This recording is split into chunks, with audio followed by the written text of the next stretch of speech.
अस्सलाम वालेकुम नाज़रीन, मैं हूं मोहम्मद फैज़ान बिन आसिफ, माहिर टैक्स और कारोबारी अमूर। आज हम लोग डिस्कस करेंगे जो सर्विसेज आप एक्सपोर्ट करते हैं उनके ऊपर टैक्सेशन कैसे होगी। तो सबसे पहले तो ये जान लीजिए कि इसको दो तरह से कैटेगराइज किया गया है। एक को हम कहते हैं आईटी इनेबल सर्विसेज, ठीक है, और दूसरे जो है वो आप कह सकते हैं कि नॉन आईटी इनेबल सर्विसेज है।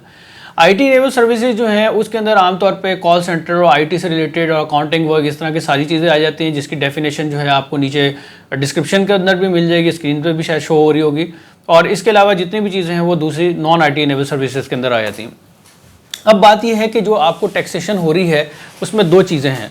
नंबर वन ये है कि जो आपको एक्सपोर्ट प्रोसीड्स हैं उसके ऊपर टैक्स, यानी जब आप कोई पैसे बैंक में आते हैं तो उसके ऊपर बैंक आपके कितना टैक्स काटेगा, तो वो जो है जो आपकी आईटी इनेबल सर्विसेज हैं उसके ऊपर 0.25% कटना चाहिए, और जो आईटी इनेबल सर्विसेज के अलावा उनके ऊपर 1% कटना चाहिए।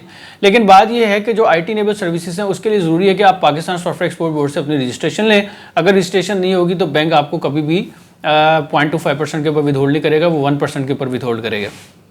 तो ये तो हम लोगों ने समझ लिया कि विदहोल्डिंग कितनी होनी चाहिए जो पैसे आते हैं उसके ऊपर। अब बात करते हैं कि क्या यही फाइनल टैक्स होगा, यानी जो आपकी विदहोल्डिंग होगी है कि हमने सिर्फ यही पे करना था, इसके अलावा तो कोई पे नहीं करना। तो उसके लिए ये है कि जब आप अपनी इनकम टैक्स रिटर्न फाइल कर रहे होंगे तो ये ज़रूरी है कि कंडीशंस पूरी होनी चाहिए, जो कि 154 है ही सेक्शन हमें बता देता है। जो इसका सेक्शन है कि जनाब आप जो है वो अपनी इनकम टैक्स रिटर्न फाइल कर रहे हो, सेल्स टैक्स रिटर्न फाइल कर रहे हो। अच्छा, ये बात समझ लीजिए कि सेल्स टैक्स रिटर्न जो है वो हर किसी को फाइल करना ज़रूरी नहीं होती। तो इंटरप्रिटेशन इसमें कंसल्टेंट्स की आमतौर पर यही होती है कि कमिश्नर की डिस्क्रिप्शन पे है, वो छोड़ सकता है कि भाई सेल्स टैक्स रिटर्न नहीं भी फाइल, तो तब भी जो है इसके ऊपर जो है ना वो जो आपका टैक्स रेट है वो 0.25% ही लगेगा।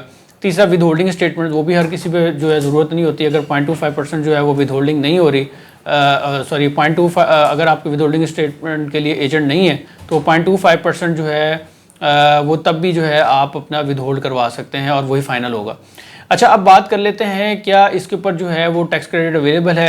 बिल्कुल 65F के तहत जो आपकी आईटी इनेबल सर्विसेज हैं, जो स्टार्टअप्स हैं, उनको 3 साल के लिए इसके ऊपर टैक्स क्रेडिट अवेलेबल है, और उसके लिए फिर वही ज़रूरत है कि PSEB से रजिस्ट्रेशन हुई हुई हो।